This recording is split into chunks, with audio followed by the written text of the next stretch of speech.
শোণিতপুৰ জিলাৰ অন্তৰ্গত ঢেকীয়াজুলি আৰক্ষী থানা এলেকাৰ 1 নং পিৰাকটাকাৰ বাসিন্দা অৰুণ বসুমতাৰী নামৰ লোকজনৰ ড্ৰাইভিং লাইচেন্স মটৰচাইকেলৰ আৰচিৰ লগতে প্ৰয়োজনীয় নথিপত্ৰ হেৰাইছে। সেয়েহে উপায়ন্তৰ হৈ আজি সংবাদ মাধ্যমৰ কাষ চাপিছে লোকজন।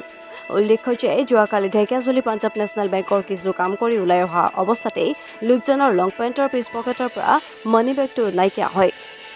মানি বেগতে আছিল লোকজনৰ প্ৰয়োজনীয় নথিপত্ৰসমূহ।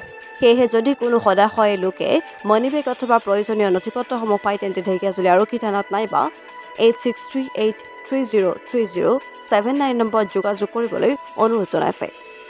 যোৱাকালি মানে মই টাউনত গৈছিলোঁ বেংকৰ পৰা ওলাই আহোঁতে মোৰ বেক পকেটৰ পৰা মানি পকেটটো পৰিলে হেৰাই গ'ল। তাত মোৰ মানে গাড়ীৰ আৰচি আৰু লগতে মোৰ ড্ৰাইভিং লাইচেন্সখন আছিলে। যোৱাকালি ঠিক আবেলি মানে ঠিক 2টামান বজাত আৰু যদি কোনো সদাশয় ব্যক্তি যদি পাইছে অনুগ্ৰহ কৰি যেন আপোনালোকে মই ফোন নম্বৰটো স্ক্ৰীনত দি দিম, আপোনালোকে সেইটো অনুগ্ৰহ কৰি যেন মোক অলপ যোগাযোগ কৰিব আৰু হয়তো আপোনালোকে থানাত যদি জমা দিয়ে তথাপিও হ'ব। মই সকলো মানে ৰাইজক অনুৰোধ কৰিছোঁ যাতে বস্তুখন যদি পায় কোনোবা তেনেহ'লে ঘূৰাই দিবৰ কাৰণে মই অনুৰোধ জনাইছোঁ। আপোনাৰ শুভ নাম?